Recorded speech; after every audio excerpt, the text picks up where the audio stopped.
sudah selayaknya dinikmati. Tapi terkadang rencana manusia tak berjalan sesuai keinginan. Berusaha hidup sesehat mungkin demi terhindar dari sakit, siapa sangka Betharia Sonata malah didiagnosa mengalami gejala stroke. Cerita bermula ketika wanita yang di bulan Desember nanti genap 62 tahun tersebut menghadiri acara ulang tahunnya Daniati. Sedang asyik bernyanyi, tiba-tiba suara yang dikeluarkan Betharia mulai melenceng hingga ada semacam kerutan yang terlihat di bagian wajah. Menyadari hal itu, Nia yang khawatir pun langsung mengantar Betharia menuju rumah sakit untuk ditindak lebih lanjut. Karena ditangani secara cepat, kondisinya pun tak separah yang ditakutkan banyak orang. Alhamdulillah komunikasi masih lancar, walaupun awalnya ya agak ngelantur lah gitu. Awal tuh kayak tarik bagian bibir sama alis, tapi sekarang udah cantik lagi. Udah seperti Betharia Sonata zaman dulu. Kita kasih support aja lah.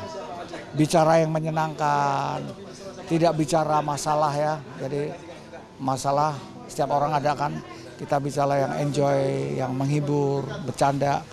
Itu dulu yang memang diajarkan dari dokter ya, diarahkan memang gitu. Jadi apa, banyak interaksi supaya motoriknya jalan terus katanya. Syarafnya biar lancar. Karena syarafnya agak sedikit terhambat kan tuh. Jadi apa, banyak bicara, dipancing-pancing ya. Jadi supaya dia ngomong. Secara umum memang stroke itu ya derajatnya ada yang ringan sedang ya. Tapi secara umum kalau udah terjadi yang namanya stroke atau udah ada gejala ya, gejala misalnya mulutnya perot atau tadi ya tangannya lemes, kakinya lemes, tiba-tiba nggak sadarkan diri, itu udah berat. Jika sudah terjadi gejala stroke atau terdiagnosis stroke, itu sudah berat. Artinya sudah harus ditanggulangi. Kalau bahasanya Amerika sudah terjadi end organ damage atau terjadi gangguan pada organ termasuk otak gitu, organ pembuluh darah akhir, otak, jantung, itu sudah 4 jam gejala stroke mengalami perbaikan namanya transient ischemic akut ya, TIA. Artinya penyumbatannya belum total, dia bisa balik lagi atau bisa vasospasma atau bisa dia pembuluh darah di otaknya ini karena ini aja apa namanya spasmo, jadi dia kontraksi aja bisa gitu. Disebut stroke adalah ketika dia sudah menetap. Bicara tentang penyebabnya, keluarga pun sempat bingung. Makan sehat dan olahraga rutin sudah dilakukan Betharia Sonata sepanjang hidupnya. Tapi hal yang tak disangka malah menghampiri. Mama itu olahraga rajin ya, terus bercanda-bercanda juga ya. Dan sebelumnya nggak ada tanda-tanda sama sekali. Mama benar-benar fresh, nggak ada pucat sedikit pun. Ya terjadi tiba-tiba. Bukan penyakit gula ya, gulanya tinggi. Nah gula ini bisa nyerang kemanapun. Memang saya tahu gula ini jahat banget. Jahat banget. Kalau gula tinggi itu bisa ke ginjal, ke paru-paru, ke jantung. Waduh, hati-hati kalian nih gula ya. Boleh minum kopi manisnya dikit aja lah. Betharia Sonata bukan satu-satunya artis yang terkena stroke. Sebelumnya ada El Ibnu, vokalis grup band El Kasi yang juga menderita stroke sejak 2015 silam. Kini tinggal di kediaman ditemani sahabat bernama Rosa, El Ibnu tak pernah berhenti berkarya. Bicara tak bisa, aktivitas geraknya pun sebatas pada kursi roda belaka. Tapi ada saja lagu yang ia ciptakan. Biasanya terinspirasi dari apa sih Kak El kalau misalnya bikin lagu rohani dan dunia?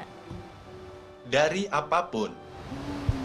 Dan biasanya ada jam tertentu nggak Kak El untuk bikin lagu, entah itu saat malam hari atau pagi hari, kalau lagi ngetik sebuah lirik lagu Kak El? Mengetik kapan aja, melam notasi aja. Oh, jadi notasinya malam, mengetiknya kapan aja.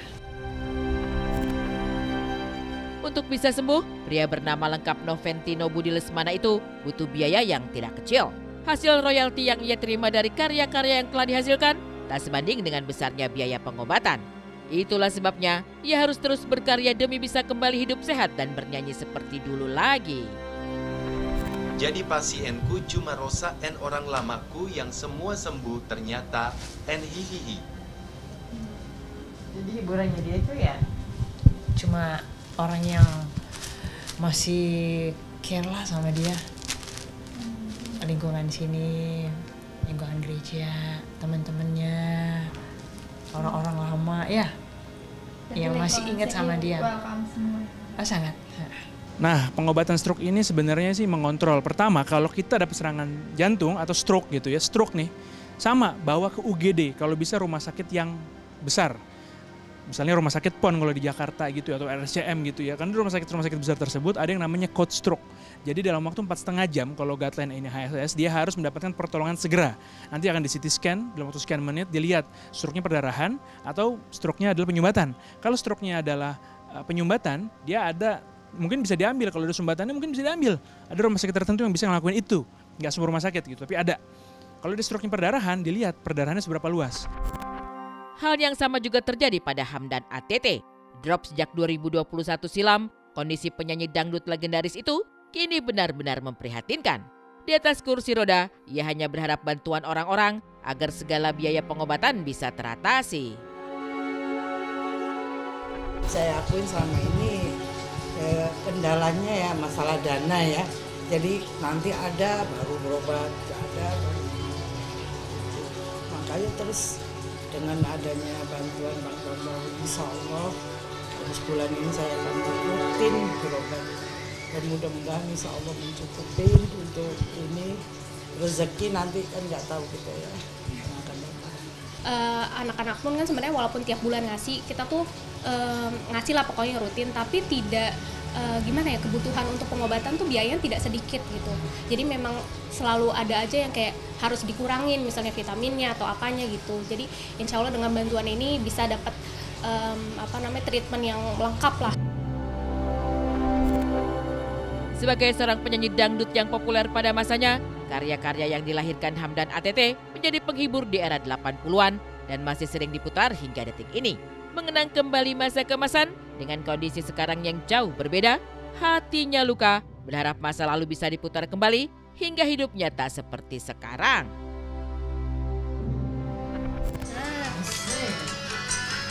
Lagu siapa tuh, Mbak? Ih, tangannya gue. Sakit nggak kepalanya? Sedih ya, sedih dengernya, sedih. Sedih. Ingat ya, kangen nyanyi. Coba nyanyi, buka mulutnya nyanyi. Nyanyi lagi. Doanya masyarakat penggemar Ayah semuanya, mohon doanya biar lancar pengobatannya Ayah ini. Insya Allah semuanya bisa berjalan lancar, sembuh kembali. Yang penting bisa aktivitas lagi Ayah. Bisa ini.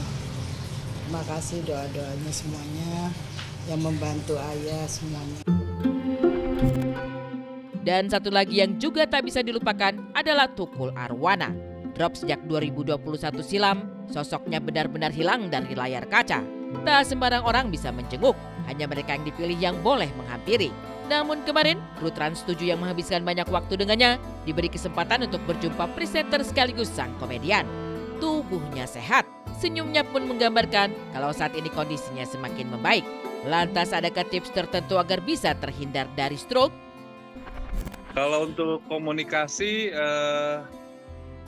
dia belum bisa berbicara ya, dan menurut Mbak Vita tiap hari masih terapi wicara biar bisa ngomong.